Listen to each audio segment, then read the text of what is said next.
এত ঘর কলির কারবার, মেয়েদের জামাতে কলার, ছেলেদের গলে দেখি হার।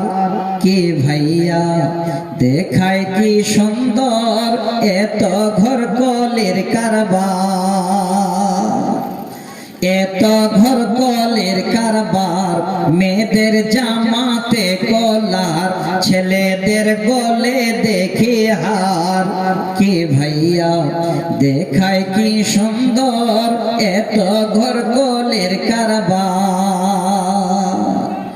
মেয়ে এখন হইল পুরুষ, হাতে লয় না চুড়ি, গায়ে তাদের নাই ব্লাউজ, পরতে চায় না শাড়ি।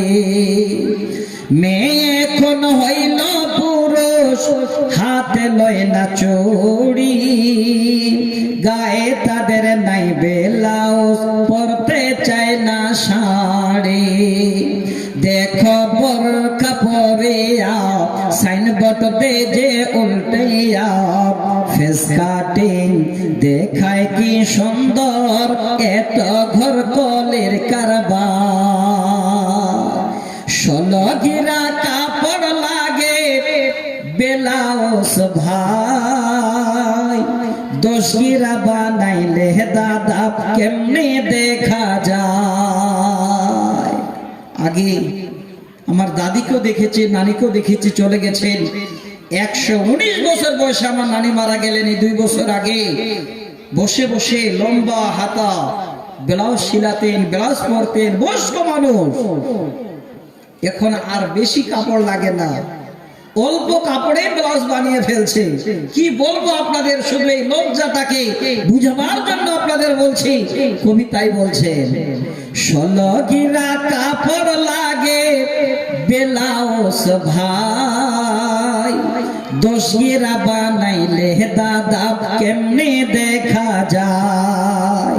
যেন বোয়াল মাছের পেটি, যেন করে ঝিকিমিকি, পুরুষরা দেখলে পরে করে যে হায় হায়, এত ঘর কলির কারবার।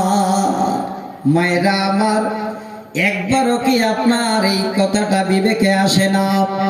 আপনাদের চিন্তা হয় না, আল্লাহ এত নিয়ামত দিয়েছে, এত বড় বড় জামা কাপড় থাকা সত্ত্বেও কেন বেহায়া বেলজ্জার মতো আমরা এই চরিত্র করে চলি?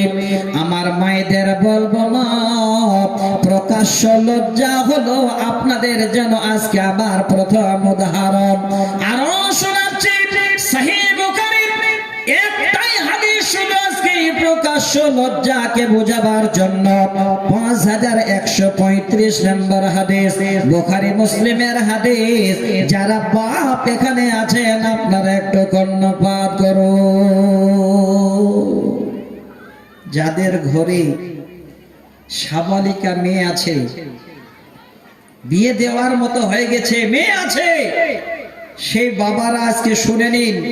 যদি জানা না থাকে, একদম নিজেই আপনি সুন্দর করে এই হাদিসটাকে আজকে আমল করবেন। মেয়েকে যদি আপনি বিয়ে দিতে চান, জামাই দেখার আগে, ছেলে দেখার আগে মেয়ের বিয়ে দেবেন মনে মনে ভাবছেন, মেয়েটাকে নিয়ে বসে একদিন মেয়েটার কাছে আগে অনুমতি নিন, মেয়েটার কাছে এজাজত নিন। এটা হলো বাবার একদম যথেষ্ট কর্তব্য। মেয়েকে বিয়ে দিতে গেলে আমরা একটু মানুষ করি এমন ছেলে মেয়ে যেন এই ইসলামী শরীয়ত মোতাবেক আমাদের জীবন যাপন হয়। আজ থেকে 4 দিন আগে আল্লাহর কসম বলছে, শোনেন, একটা মেয়ের বিয়ে হলো, সেটা আমার বন্ধুর মেয়ে। এবার MBBS করছে, থার্ড ইয়ারে এবার আজকে আবার কলকাতায় যাচ্ছে, সবে মাত্র বিয়ে হলো। ভালো করে শুনবেন, আমি কেন বলছি আপনাদের, আমার মায়েরা শোনেন। মেয়েটা MBBS করছে আপনার ডায়মন্ড হারবার, ওই যে আপনার মেডিকেল কলেজে। কোন ছেলে এখন পর্যন্ত তার পুরো মুখমণ্ডল দেখতে পাইনি। বাবা নিজেই রাখতে যায়, আসার টাইমে আবার বাবাকে যেতে হয় আনার জন্য, কারো সঙ্গে আসে না।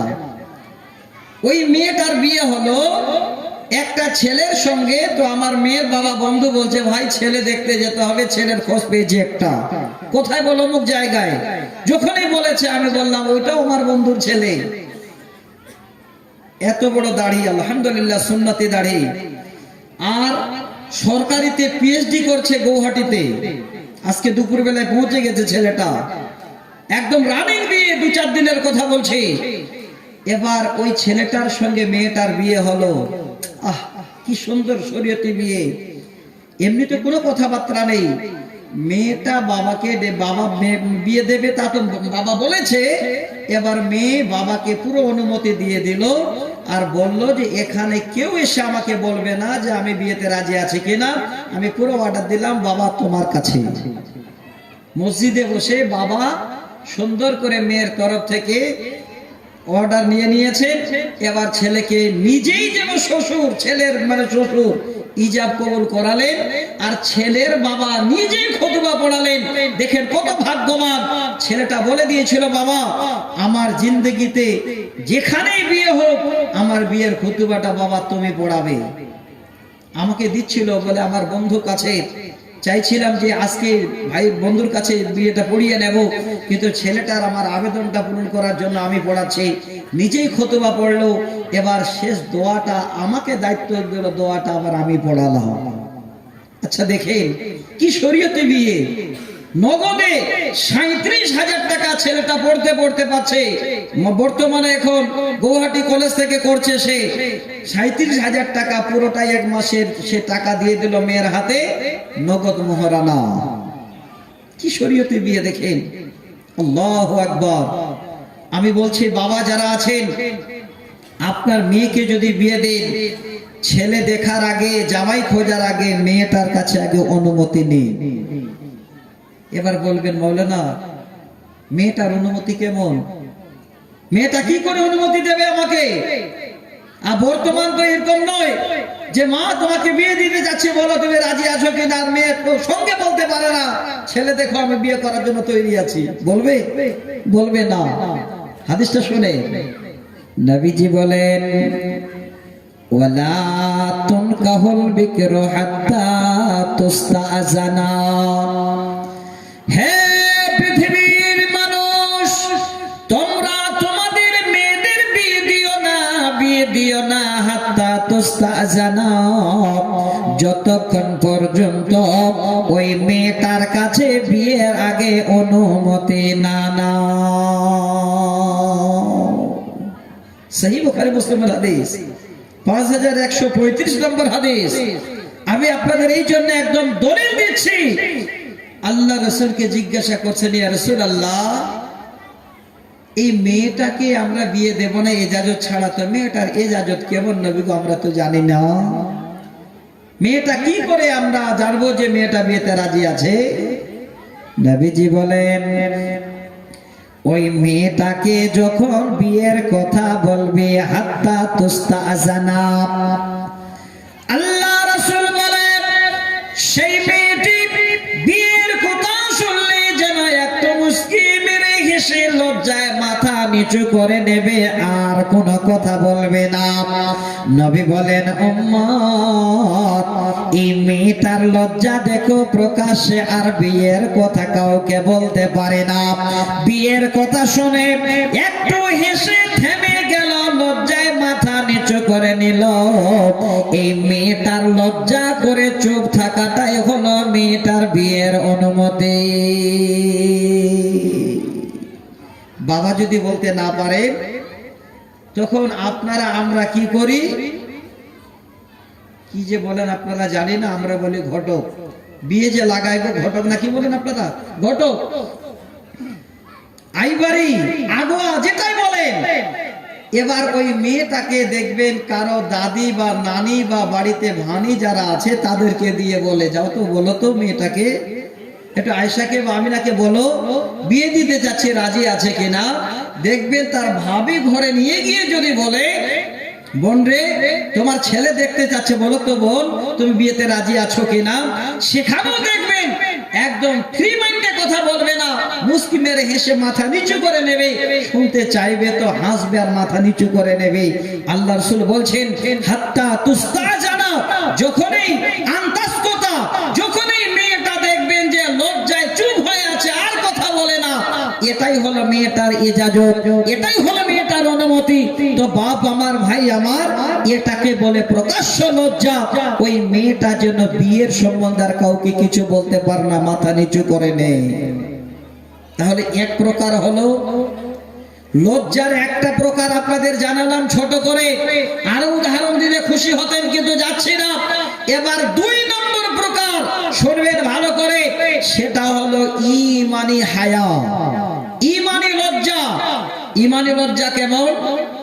সাপোজ একটা উদাহরণ দিচ্ছি, কোন একটা কাজ করতে যাচ্ছেন, যে কাজটা অন্যায়, সে কাজ থেকে বাঁচা। উদাহরণটা দিই, জালসা শেষ হয়ে গেল, এবার বাড়ি যাচ্ছেন তো দেখছেন যে রাস্তার ধারে নতুন একটা সাইকেল কেউ দাঁড় করে রেখে দিয়েছে, কোনো লোকজন নেই। আপনি ভাবছেন চারিদিকে দেখে সুযোগ একটাই, এখানে তো কোনো লোক নেই আর সাইকেলটাও এখানে দাঁড় করানো আছে। চারিদিকে দেখে এবার সাইকেলটা হাত দিয়ে ভাবছেন নিয়ে যেতে পারলেই কাজ হয়ে গেল। ওই মুহূর্তে এবার সাইকেলটাতে হাত দিতে যাচ্ছে, হঠাৎ করে আপনার ঈমান বাধা দিচ্ছে। কিসের? ওরে মন, এখানে সাইকেলের মালিক নাই, দেখতে পাই না, কোন মানুষজন নাই, দেখতে পাই না, তবে যিনি পৃথিবীর সৃষ্টি করেছেন, রাত দিনে ঘুমান না, যিনি আমাকে বানিয়েছেন, আমাকে চলার জন্য শক্তি দিয়েছেন, তিনি আমার রাত, তিনি আল্লাহ, তিনি কোনদিন ঘুমান না। আমি সকলের চোখে ফাঁকি দিয়ে সাইকেলটা নিয়ে গেলে আমার আল্লাহর চোখে যেন কোনো মতোই ফাঁকি দেওয়া যাবে না। যাবে? একটু কথা বলেন, যাবে? এবার আমি বললাম যে মৌলানা আপনি সাইকেলের উদাহরণ দিলেন, দলিল আল্লাহর কোরআন খুলেন, সূরাটির নাম হলো সূরা নিসা, আয়াত নাম্বার 1, 1 নম্বর আয়াত, শেষ অংশটুকু খালি জানাচ্ছি ছোট করে। আল্লাহ পাক বলেন ইন্নাল্লাহা কানা আলাইকুম রাকিবা, নিশ্চয় আল্লাহ আমাদের উপরে নিগরান। হ্যাঁ ভাই আমার, বাবা আমার, ভালো করে বুঝে নিন ঈমানে হায়া, ঈমানে লজ্জা কাকে বলে। আপনি কোন একটা কাজ করতে যাচ্ছেন, যেন আপনার স্মরণ হয়ে গেল আল্লাহ কেউ না দেখলো, তুমি যেন আমাকে দেখো, সেই কাজটা এবার আপনার ঈমানের বাধাতে আল্লাহকে ভয় করে বেঁচে যাওয়া, এর নাম হলো ঈমানে হায়া, ঈমানি লজ্জা। দ্বিতীয় একটা উদাহরণ দিচ্ছি, একদম খুব ভালো করে মনোযোগ সহকারে নেবেন। এই দুটো উদাহরণ যদি আজকে আমার কাছে আপনারা শুনে নিতে পারেন, আর আল্লাহ যদি আপনাদের হেদায়েতের রাস্তা দিয়ে দেন, বুঝার যদি শক্তি দিয়ে দেন, আশা করে আজকে এত বড় খরচ করে জালসা করে আপনাদের কামিয়াব। শুনবেন আমার মায়েরা, আপনাদেরও বলছি, আপনাদের সবাইকে বুঝাবার জন্য বলছি। সূরাটির নাম বলছি, সূরাটির নাম হলো সূরা গাফির। আবার সেই সূরাটাকে সূরা আল মুমিন বলা হয়। 40 নম্বর সূরার 19 নম্বর আয়াত। এতটুকু একটু শব্দ দিয়ে পুরো শরীরটাকে যেন ভাইব্রেশন করে দিতে পারেন, এই রকমের একটা আয়াত আপনাদের শোনাচ্ছি আমি। শুনবেন, কোন মা, কোন বাবা কোনদিন চায় না যে কারো সন্তান খারাপ হোক, সন্তান ভেস্তে যাক, কেউ চায় না। অনেক মা আছেন খুব জ্ঞানী গুণী, ছেলে মেয়েকে ঠিক মতো করে গাইড করে। এবার জালসার দিনে আপনার ছেলে মেয়ে কলেজ পড়ুয়া মেয়ে, তাকে নিয়ে আসছেন, আপনি আছেন, আপনার মানে ওয়াইফ আছেন, আপনার সন্তান সন্ততিকে নিয়ে আসছেন। আর জালসার দিন তো আপনার মেয়ে কলেজে গেছে, এক বন্ধুকে দাওয়াত দিয়ে দিয়েছে। শুনবেন ভালো করে, ওই বন্ধু এবার রাস্তায় এসে দাঁড়িয়ে আছে যে দাওয়াত যখন করেছো তো যাই। বান্ধবী দাওয়াত